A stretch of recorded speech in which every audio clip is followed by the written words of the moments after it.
Nibingelele phinze nginamukele ku-channel yami Mphiwo and Mackie Eswatini. Ubuyile Mphiwo with another story.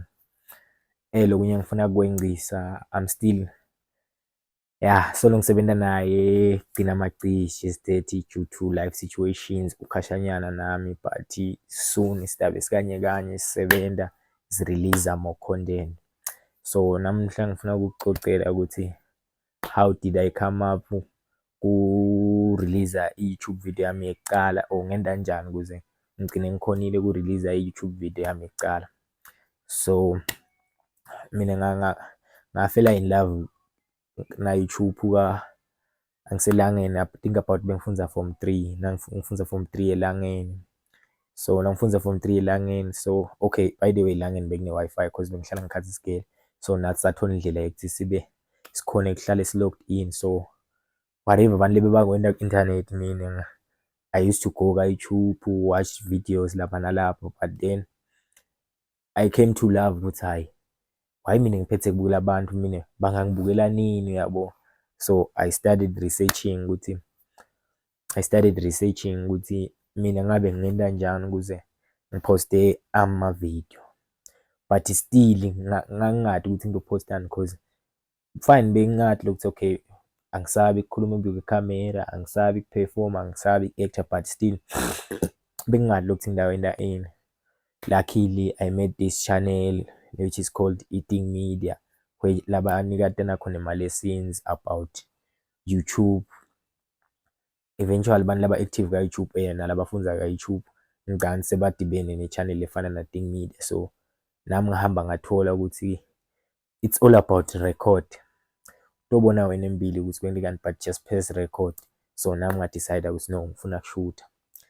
And then ngaba ne-stress ukuthi camera ngayithatha, mic ngayithatha, ini ngayithatha.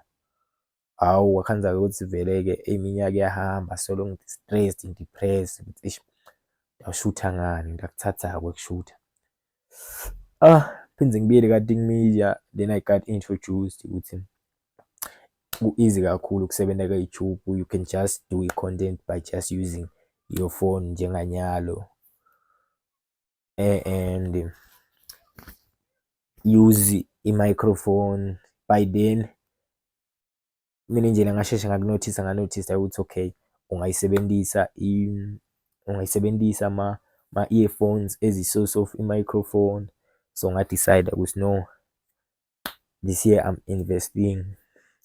Ngikhatha tinto, which is ngikhatha kuvakasha, ngikhatha kuma-party kakhulu, ukuhamba kakhulu, ngikhatha a lot of things, ukujola kakhulu.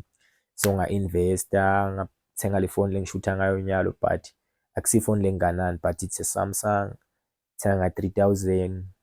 To me it's quite a good investment, but because I can still shoot inesikhala incumbi. So I would advise you kwanawe losekhaya, if unalo liphupho lekucala YouTube or lekushootha ama-video, whether it's YouTube, Facebook, WhatsApp, or anyway la ufuna kwakha ama-video for, but I can still advise you ukuthi khohlwa kucabanga ama-camera nema-Canon into longo-afford, uphume kule sigaba lebengiso, cause nami ngispend iminyaka solo ngi-stressed ngema-Canon ntoni nani ukuthi ngakuthatha ukushootha. And then phinze ezingisafunza ka-Eating Media, ngahamba nga-realize this thing which I'm using, but my wireless microphones. Okay, kona-ke it's quite expensive nalabangwane, but it's a good investment, good quality audio. Ngani uyadivela nawe. So that's how I started working with my bro Gcina Mackie, who usually shoot the videos and I do the hosting, but still injalo nje lento. That's how I fell in love with YouTube. That's how I started shooting. But ke ngifika njani-ke ekushootheni ama-interviews, I fell in love with ixoxa nebantu. Isikhathi esiningi even nasekhaya bangakutshela, bonke abantu lengike ngahlala nabo before bangakutshela ukuthi mina ngithanda kakhulu ukuxoxa, uku-interact-a nebantu. So vele I decided to hit the street, try and interview people lapha nalapha. So sabuya nagcina sahlanganisa leyo mali esiyihlanganisayo. But ke I want to tell you ukuthi akuzayi kwaba lukhuni. even to this day akusiko lula, kulukhuni kakhulu convince abantu, ucela abantu kubashuta, but still we do it anyway because it's our job, we're doing the thing we love. So ngizama ukukhuthaza nami whoever lola kaNgwane or eSwatini loneliphupho lekujoyina YouTube. I'm not saying I'm successful, but I know ukuthi I'll hit my goals ka-YouTube because to me it's all about working, posting, consistency, kude longade. So mina I'd like to invite eMaswati. Nangithi eMaswati kakhulu, I'd like to invite Majida langangami, Majida lasemakhaya. Wonke umuntu lova ngathi ustuck, angendani.